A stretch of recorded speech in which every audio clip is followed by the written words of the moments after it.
کہ ہم اتنے بڑے پیمانے پر جب تباہی مچائیں گے، غزہ پر ہم بمباریاں کریں گے، ان کے نقصانات ہوں گے، اس سے فلسطین کی جو دفاعی تحریک ہے اور جو 7 اکتوبر کو سامنے آئی ہے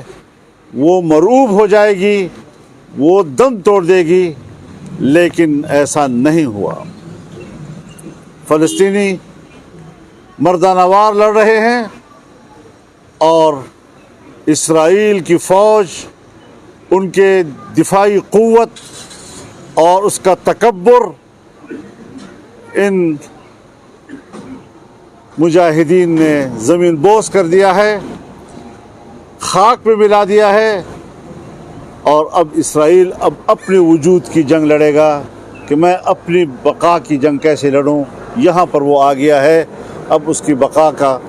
کوئی امکانات بظاہر نہیں نظر آ رہے۔ فلسطینی آزادی کی جنگ لڑ رہے ہیں،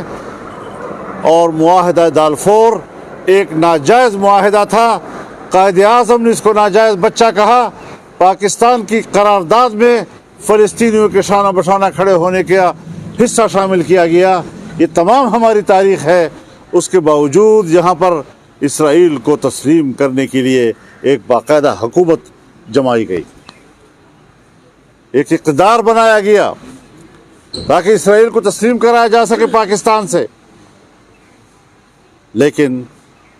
الحمدللہ یہاں پاکستان کی سرزمین پر جمعیت علماء اسلام رکاوٹ رہی، ملین مارچ ہم نے کی اس تصور کے خلاف، اور میڈیا پر ہم نے ان کی زبانیں روک دیں، اور عالمی سطح پر حماس نے، ان کے مجاہدین نے،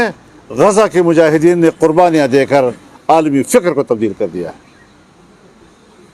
مسئلہ فلسطین کو اس کے اپنے اصلی موقف کے ساتھ انہوں نے دوبارہ زندہ کر دیا ہے۔ اس حوالے سے سب سے پہلے ہم نے اقدام کیا، حماس کی قیادت سے ملنے کے لیے میں خود قطر گیا اور دنیا کو ان کی طرف متوجہ کیا۔ آج وہ عالمی شخصیات اور حکومتوں کے رابطوں کے لیے مرکز بن گئے ہیں، اور انشاءاللہ وہ اپنا اعتماد پوری دنیا میں دوبارہ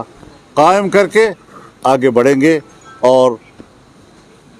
فلسطین کی آزادی کے ہدف کو حاصل کریں گے۔ میں فلسطین کے دفاعی تحریک کی حمایت کرتا ہوں، اسے ایک جائز جنگ سمجھتا ہوں، اور پاکستان کے عوام کو جب ہم نے اپیل کی کہ وہ مالی تعاون کریں، پاکستانی عوام نے جس تنظیم کو بھی، جس این جی او کو بھی مالی تعاون دیا ہے فلسطینیوں کے لیے،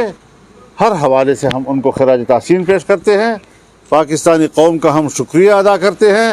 کہ وہ اس مرحلے پر عوامی سطح پر بھی فلسطینیوں کے ساتھ کھڑے ہو گئے۔ ہم نے خود جو جمعیت علماء اسلام کی سطح پر جلسے کیے، چاہے وہ پشاور کا تھا، چاہے کوئٹہ کا، چاہے کراچی کا، چاہے لاڑکانے کا، بہاولپور کا، مری کا، تاریخی جلسے ہوئے ہیں، اور قوم نے ان کے ساتھ یکجہتی کا اظہار کیا ہے۔ اس پر بھی ہم پاکستانی قوم کے شکر گزار ہیں، اور دوبارہ ایک بار ہم حماس کی قیادت کو اور فلسطین کے مجاہدین کو یکجہتی کا پیغام دینا چاہتے ہیں کہ پاکستان کی قوم آپ کے شانہ بشانہ کھڑی ہے۔